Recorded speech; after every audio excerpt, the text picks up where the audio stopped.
I'd like the parents of the bride and groom to remain standing now.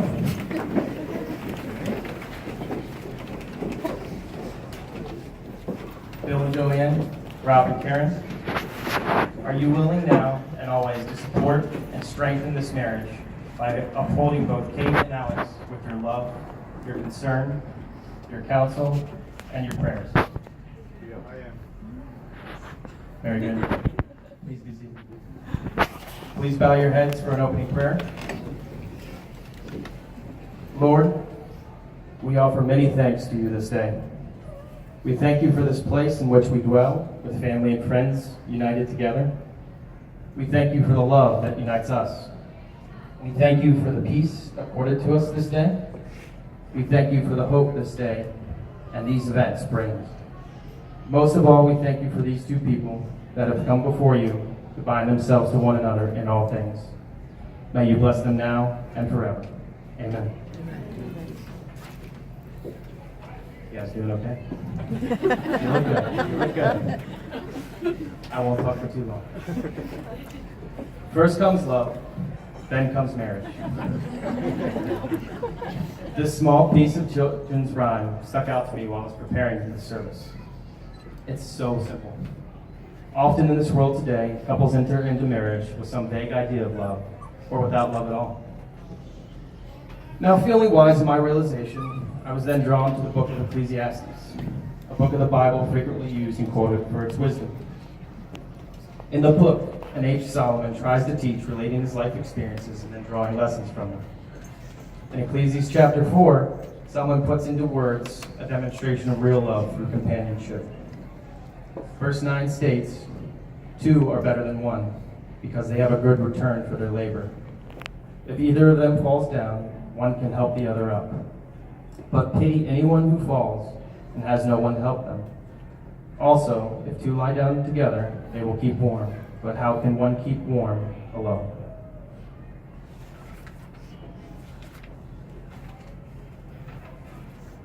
First comes love. Love is a friendship that has caught fire. It is quiet understanding, mutual confidence, sharing, and forgiving. It is loyalty through the good and the bad. It settles for less than perfection and makes allowances for human weaknesses. Love is content with the present, it hopes for the future, and it doesn't brood over the past. It's the day in and day out chronicle of irritations, problems, compromises, small disappointments, big victories, and working towards common goals. If you have love in your life, you can make up for a great many things you lack. Love doesn't exist in one person, but between two people. By definition, love is not love unless it is shared. Then comes marriage. Marriage is a commitment to life, the best that two people can find and bring out in each other. It offers opportunities for sharing and growth that no other relationship can equal. It is a physical and emotional joining that is promised for a lifetime. Within the circle of its love, marriage encompasses all of life's most important relationships. A wife and a husband are each other's best friend, confidant, lover, teacher, listener, and critic. Mostly for the wives criticizing how bad you're going to be. Marriage deepens and enriches every facet of life. Happiness is fuller, memories are fresher, commitment is stronger, even anger is felt more strongly, but it also passes away more quickly. Marriage understands and forgives the mistakes life is unable to avoid. It encourages and nurtures new life, new experiences, new ways of expressing love, deeper than life. When two people pledge their love and care for each other in marriage, they create a spirit unique unto themselves, which binds them closer than any spoken or written words. I'm almost done. Marriage is a promise made in the hearts of two people who love each other, and it takes a lifetime to fulfill. First comes love, then comes marriage. It is said you can't have one without the other. Alex and Kate, after corresponding, speaking, and witnessing both of you together, it is true. You can't have one without the other. When love is shared by two people like yourselves, it predicates marriage. You will now exchange vows that you have prepared for yourselves. Ladies first.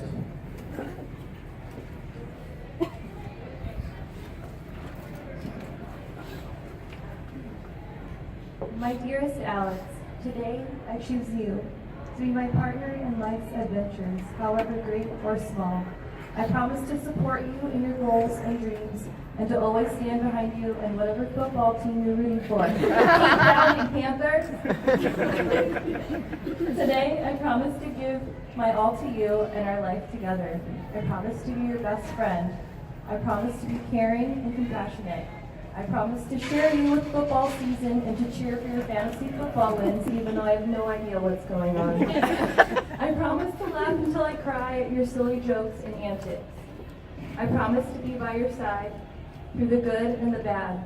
I promise to admit when I'm wrong, and I promise to never go to bed angry.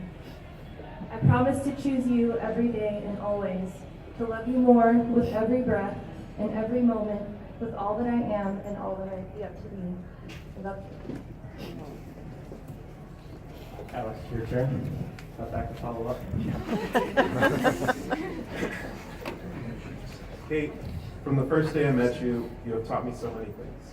The greatest of which is how to love someone wholly and completely. You always go out of your way to show kindness, support, and love to those close to you. And the way you do it is seemingly effortless. You never need to weigh the pros and cons on whether to help someone.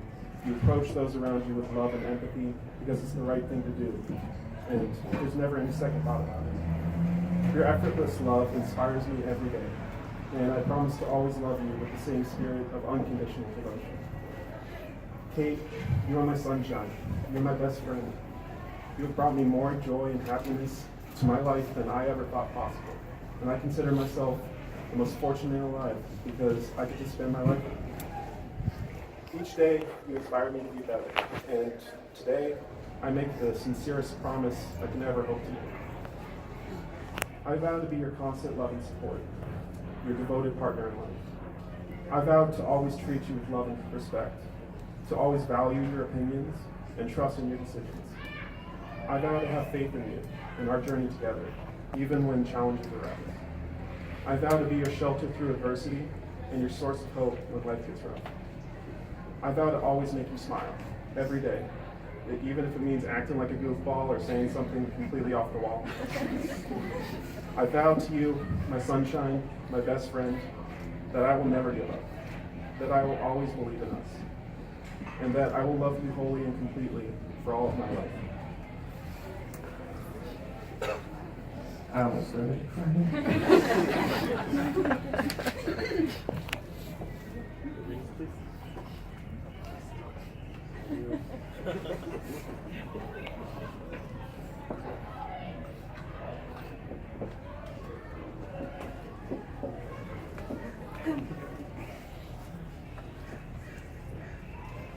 Alex and Kate have decided to exchange rings as a symbol of their commitment to one another. A ring is a fitting symbol to represent the covenant you're making today. They are known to be made out of the finest metals to remind you of the purity of your relationship.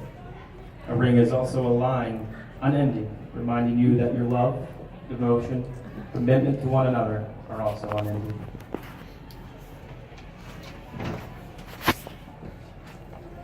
Let's get this ring. Place it under a finger and repeat after me. I, Alex. I, Alex, Take you to be my wife, take you to be my wife. before God, family, and friends. Before God, family, and friends, I will love and cherish you I will love and cherish you for the rest of my days. for the rest of my days.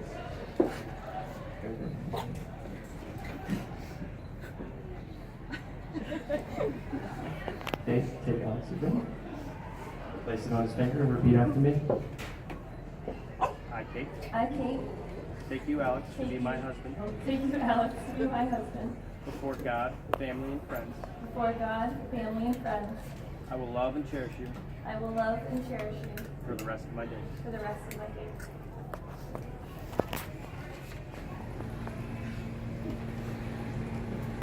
Almost did that. Behind me, there are two small vials representing your lives up to this moment. and a tree that represents the growth of your love for one another.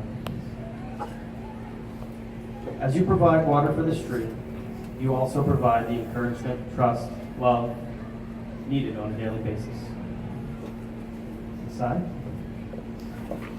Go ahead and take these vials. Let your relationship and your love for each other be like this tree you water today. Let it stand tall during the winds, rains, and storms and come through unscathed. Like a tree, your marriage must be resilient. It must weather the challenges of daily life and the passage of time. And just like the tree you are watering, marriage requires constant nurturing and nourishment.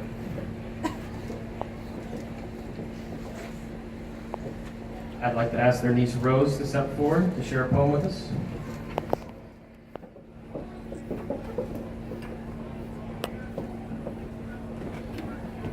Falling in love is like owning a dog by Taylor Bowley. First of all, it's a big responsibility, especially in a city like New York. So think long and hard before deciding on love. On the other hand, love gives you a sense of security. When you're walking down the street late at night and you have a leash on love, ain't no one gonna mess with you because crooks and muggers think that love is unpredictable. Who knows what love could do in its own defense? On cold winter nights, love is warm. It lies between you and lives and breathes and makes funny noises. Love wakes you up on all hours of the night with its needs. It needs to be fed so it will grow and stay healthy. Love doesn't like being left alone for long.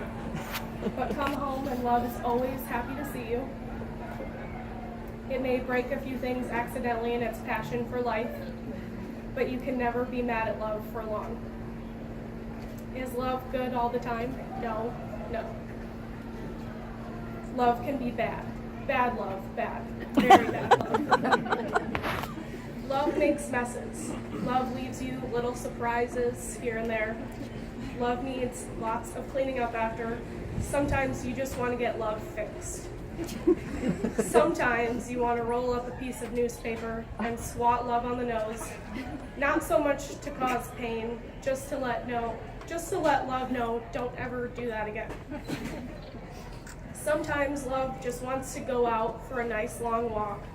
Sometimes love loves exercise. It will run you around the block and leave you panting, breathless, pull you in different directions at once, or winds itself around and around you until you're so wound up that you cannot move. But love makes you meet people wherever you go, people who have nothing in common but love. Stop and talk to each other on the street, throw things away, and love will bring it back again and again and again. But most of all, love needs love, lots of it. And in return, love loves you and never stops. Thank you, Rose. All right, we're almost through. I know you want to get to the best part. It's coming, okay? Now, when I'm asked to preside over a marriage, I follow a certain protocol to prepare. After going through the stages of nervousness, panic, procrastination, I end up reaching out to the couple. I give them a set of questions that assist me in preparing for their service. These questions also give me confidence that the couple is not going about their marriage lightly. The questions are, number one, what qualities of the other do you admire the most? Number two, how or when did you realize you first felt love for the other? And number three, what are your fondest memories that you share with each other? The questions may be short, but the answers that accompany the questions are long and weighty. I also ask the couple to keep their answers private from one another so they aren't influenced in any way. The answers I received from both Alex and Kate were filled with real love, and I'm happy to share what you expressed about one another with everyone here today. When asked what qualities they admire most about each other, Alex responded about Kate's kindness and selflessness.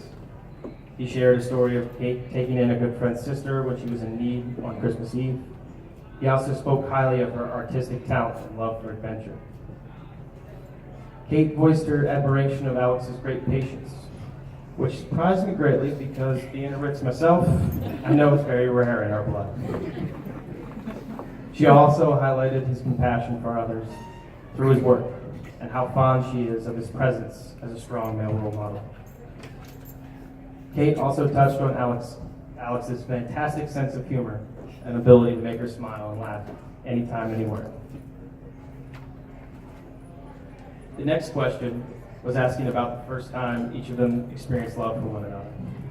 Kate relayed her story of her first meeting of Alex and immediately falling for his kind face and long beard. Then mustering the courage to express to Alex her feelings for him before he planned to move away. Alex shared how Kate's courage hooked him. After dating for a short time, he knew his plans to move away had to change so he could be free to follow his heart.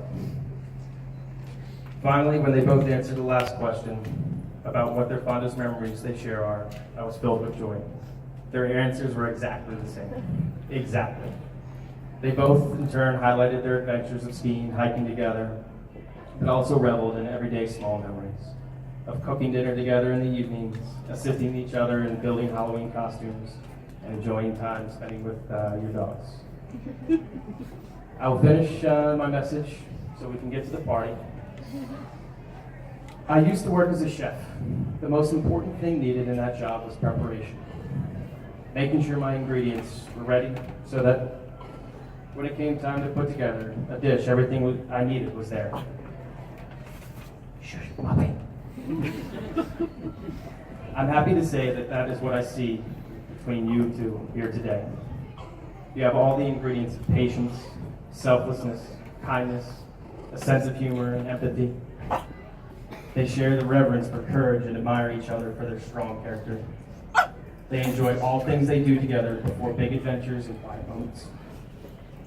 Kate and Alex, you have done your prep work. We are all very excited to see what amazing things